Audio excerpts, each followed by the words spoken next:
Hi guys, welcome to రేపటి కోసం YouTube channel. ఈ వీడియోలో మనం డిస్కస్ చేయబోయే టాపిక్ ఇస్రో యొక్క అప్కమింగ్ ప్రాజెక్ట్స్. ఈ మధ్య కాలంలో వరల్డ్ వైడ్ గా ఇస్రో బ్రేక్ చేస్తున్న రికార్డ్స్ గురించి డిస్కస్ చేస్తున్నారు. ఈ డిస్కస్ ని మనం నెక్స్ట్ లెవెల్ కి తీసుకెళ్దాం. రాబోయే కాలంలో ఇస్రో టేక్ ఓవర్ చేయబోయే ప్రాజెక్ట్స్ గురించి డీటెయిల్ గా తెలుసుకుందాం.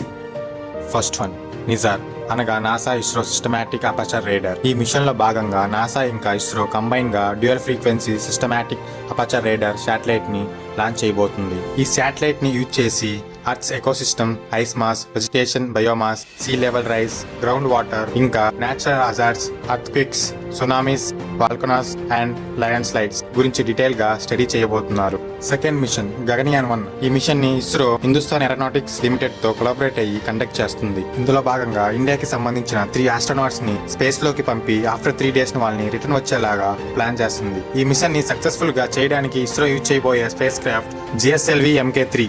ఈ మిషన్ కి ఎస్టిమేటెడ్ బడ్జెట్ ఎంత అంటే 10,000 కోట్లు. ఈ మిషన్ సక్సెస్ఫుల్ గా కంప్లీట్ అయితే మనుషులను స్పేస్ లోకి పంపిన 4th కంట్రీగా చరిత్ర సృష్టిస్తుంది. ఇప్పటి వరకు రష్యా, చైనా ఇంకా US మాత్రమే స్పేస్ లోకి మనుషులను పంపించారు. Third mission Mangalyaan 2, Mars orbiter mission 2. దీన్ని మామ్ 2 అని కూడా అంటారు. ఇందులో భాగంగా ఇస్రో మార్స్ ఆర్బిట్ లోకి ఒక శాటిలైట్ ని లాంచ్ చేయబోతుంది. ఈ శాటిలైట్ ద్వారా మనం మార్స్ సర్ఫేస్, అట్మాస్ఫియర్ ఇంకా క్లైమేట్ కండిషన్స్ ని స్టడీ చేయవచ్చు. ఇవే కాకుండా శాటిలైట్ లో యూజ్ చేసే scientific instruments like hyper spectral camera, magnetometer ఇంకా రాడార్. వీటి వల్ల మనం మార్స్ సర్ఫేస్ ని, మార్స్ మ్యాగ్నెటిక్ ఫీల్డ్ ని, ఫైనల్ గా మార్స్ సర్ఫేస్ ని మ్యాప్ చేయగలం. ఫోర్త్ మిషన్ శుక్రయాన్ 1 అనగా వీనస్ ఆర్బిటర్ మిషన్. దీనిలో భాగంగా ఇస్రో వీనస్ ఆర్బిటర్ లోకి ఒక శాటిలైట్ ని సెండ్ చేయబోతుంది. దీని ద్వారా వీనస్ అట్మాస్ఫియర్ ని స్టడీ చేయబోతుంది. ఈ 4 మిషన్స్ అనేవి ఇస్రో లాంచ్ చేయబోయే అప్కమింగ్ ప్రాజెక్ట్స్. ఈ మిషన్స్ అన్ని సక్సెస్ఫుల్ గా లాంచ్ అవ్వాలని కోరుకుంటూ మరిన్ని వీడియోస్ కోసం మన ఛానల్ ని సబ్స్క్రైబ్ చేసుకోండి.